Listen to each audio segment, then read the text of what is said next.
काफी ठंड का समय था। सारा दिन बरसात हो रही थी। शाम का समय था। आकाश में घना काला बादल छाया हुआ था। एक नीम के पेड़ पर बहुत सारे कौवे बैठे हुए थे। वह लगातार काव काव करके आपस में बातें कर रहे थे और झगड़ा भी कर रहे थे।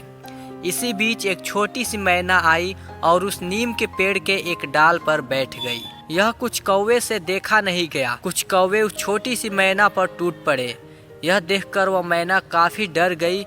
वह डरते हुए बोली, कौवे भाई, आकाश में बादल बहुत हैं, इसलिए आज जल्दी अंधेरा हो गया है।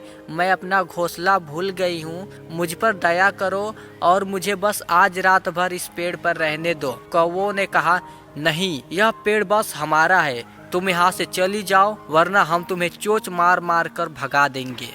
इस पर मैना बोली, कौवो भाई, सारे पेड़ तो बस ईश्वर के हैं। अगर सर्दी के मौसम में वर्षा हुई और ओले पड़े तो वह ईश्वर ही हम सबको बचाएगा। मैं बहुत छोटी सी हूँ, तुम लोगों की बहन के बराबर ही हूँ, मेरी सहायता करो। तो कौवों ने कहा, हमें तुम्हारी जैसी बहन की जरूरत नहीं है। तुम्हें ईश्वर पर इतना ही भरोसा है तो तुम भगवान के भरोसे ही यहाँ से चली जाओ।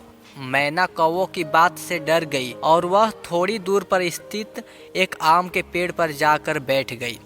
रात को तेज आंधी आई, बादल गरजने लगे और आकाश से आलू से भी बड़े बड़े ओले गिरने लगे।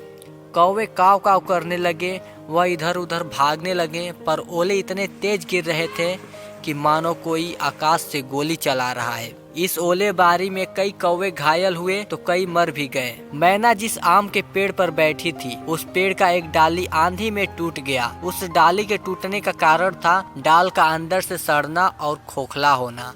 तो डाली टूटने के बाद उस पेड़ में एक खोखला जगह बन गया जिसमें मैना जाकर बैठ गई। इसी कारण उस मैना को एक भी ओला का सामना नहीं करना पड़ा। सवेरा हुआ। थोड़ा सा दिन चढ़ने पर चमकीली धूप निकल आई। मैना खोखले स्थान से बाहर निकली। वह आकाश में उड़ने लगी। धरती पर ओले से घायल पड़े कौवे ने मैना को उड़ते देखा तो एक कौवे ने बड़ी कष्ट से कहा, मैना बहन, तुम रात को कहाँ थी?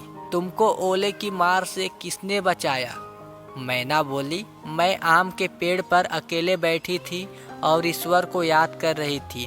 तभी पेड़ की एक डाल टूट गई और उसके टूटने से पेड़ में एक खोखला स्थान बन गया। मैं उसमें ही थी। मोरल ऑफ स्टोरी, ईश्वर केवल मैना को ही ओले से नहीं बचाता।